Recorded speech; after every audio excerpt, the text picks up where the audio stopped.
Semuanya tidak ada. Dan kita omongkan rata-rata cenderung ke kesenian. Jadi akhirnya kita menjadi punya pemahaman yang umum bagi masyarakat, yaitu ya sing dimaksud budaya ya seni budaya.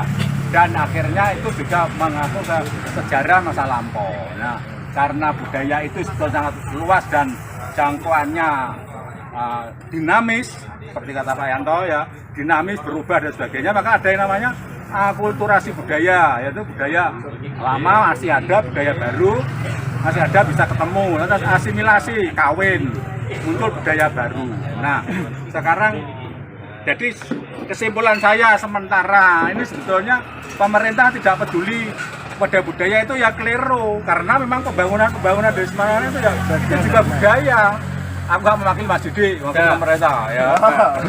Ya. Karena saya pernah dengar dari Mas Didi itu pada pertama, kedua infrastruktur ditingkatkan, kesejahteraan rakyat itu baru pada masa akhir akan ada kepedulian pada seni budaya. Yang moga-moga begitu, tinggal 1 tahun ada begitu ya. Makanya ada ini kesempatan. Karena ujung-ujungnya kan mencari uang untuk budaya. Karena mengapa saya ujung-ujungnya mencari uang? Karena saya pernah bergerak di bidang budaya itu, saya langsung diprotes.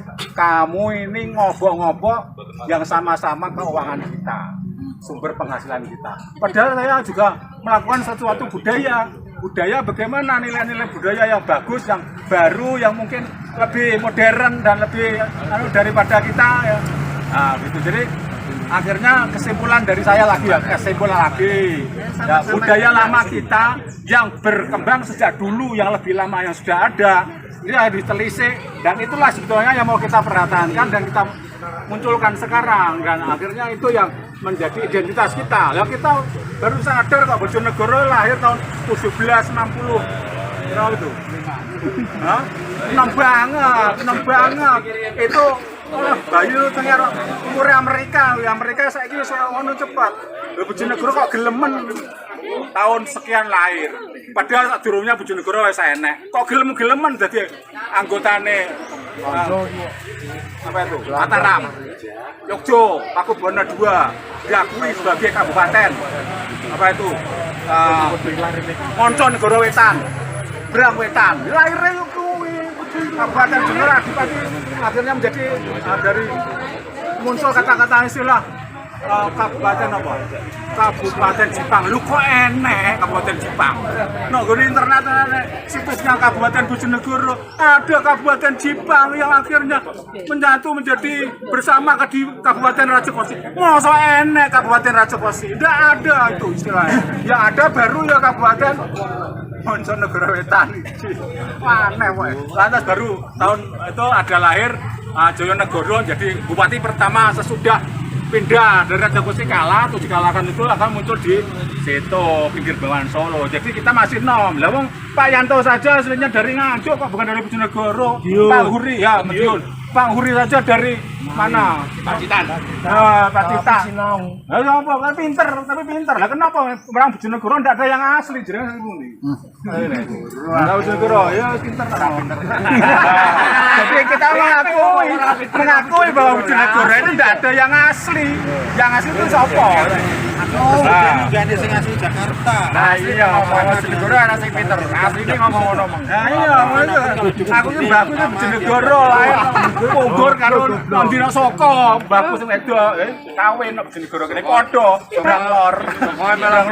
Nah, ini maaf, itu akhirnya Buana Tuban apa yo anu. saya tidak mengelminir ini dan tidak mau menyikat sana dan sebagainya, tapi memang ini budaya pertarungan terus terjadi secara dinamis, dan saat ini kita singkirkan coret jauh-jauh kalau hanya untuk mendapatkan dana dari bupati. Kita sudah menyaksikan sebuah tayangan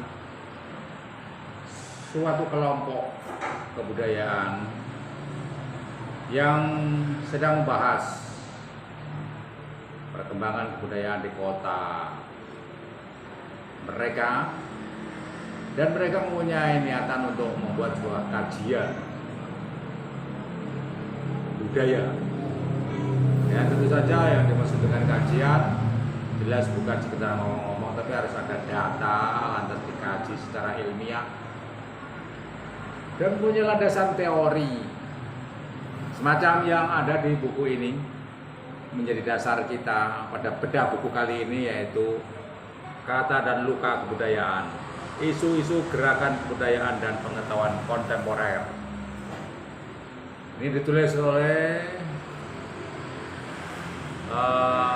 para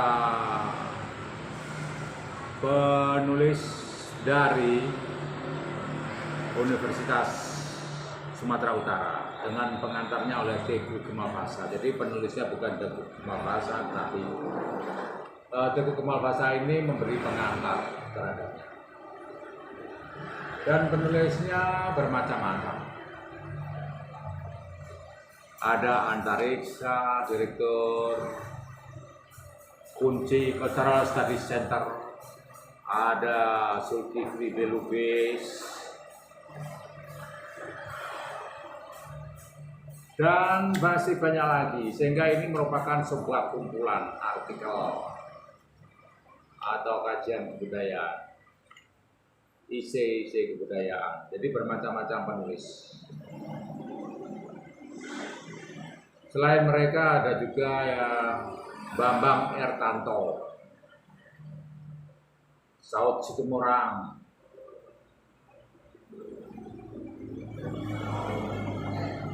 lantas ada Profesor H. Ahmad Samin Siregar. Jelas ini adalah kumpulan isi kebudayaan. Ya, di sini disebut sebagai kajian kebudayaan.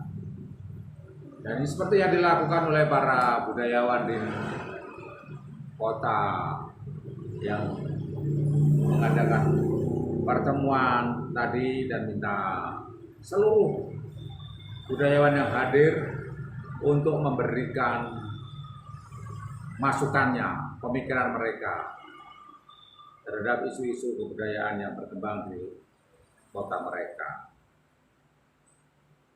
Nah, seperti yang saya sampaikan tadi bahwa isu kebudayaan, kajian kebudayaan itu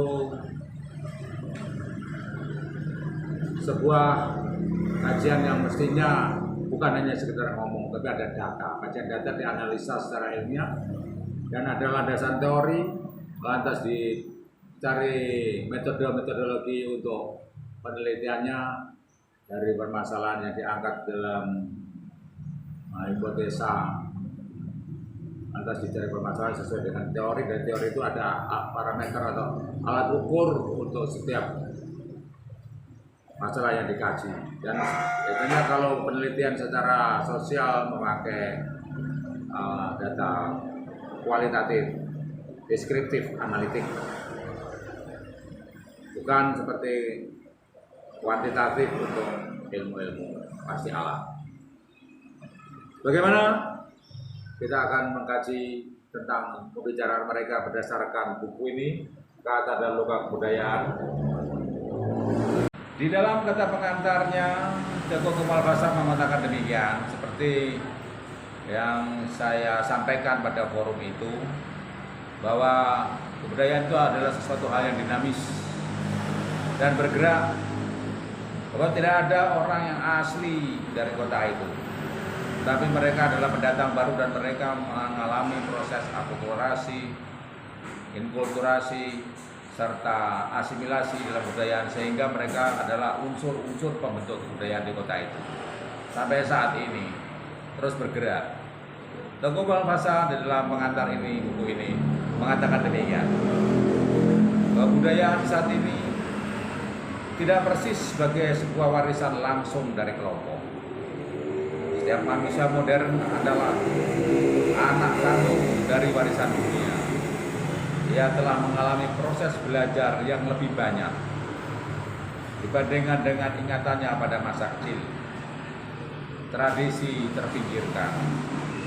Yang ada adalah kecanggihan mnemonik, ingatan berdaya super yang mengompres aneka data, informasi, takyul, dan sengsara. Oke, saudaraku, sedangkan tentang budaya baru yang merupakan sebuah keniscayaan yang mesti harus disambut. Perlu ada strategi menuju pengetahuan budaya yang baru, sehingga tidak merupakan sebuah langkah yang klise yang selalu berputar-putar kembali pada awal. Demikian. Tidak ada pengetahuan budaya tanpa ada tulisan budaya. Ehwal pertama menunjukkan eksistensi pengetahuan budaya tergantung kepada ada tidaknya tulisan. Tulisan sangat tergantung pada pengarang yang selanjutnya melahirkan wacana. Jadi kalau disebut tadi dalam sebuah kajian budaya, namun yang disampaikan hanya sekedar obrolan satu sama lain, dan setiap orang yang tanpa persiapan diminta untuk membicarakan sesuatu, mengutarakan sesuatu tentang kebudayaan di kota itu, yaitu kekuatannya sangat kita yakini itu kurang. Oleh karena kebudayaan dalam satu kajian itu merupakan sebuah karya ilmiah yang perlu dikaji, dan satu bukti otentik ada kajian yang tersistem, terstruktur sebagai sebuah pikiran ilmiah tentu adalah tulisan. Tulisan, maka kita mengenal banyak penelitian ilmiah itu di perguruan tinggi ada skripsi untuk S1, tesis, untuk S2, disertasi untuk S3, dan ada jurnal untuk tulisan-tulisan penelitian karya ilmiah. Itu sebagai bukti bahwa hal ini dapat dikaji secara berulang dan terus-menerus. Untuk selanjutnya akan, bila ada penelitian baru dengan teori baru yang lebih kuat, maka dia akan dapat dipakai sebagai kajian untuk selanjutnya.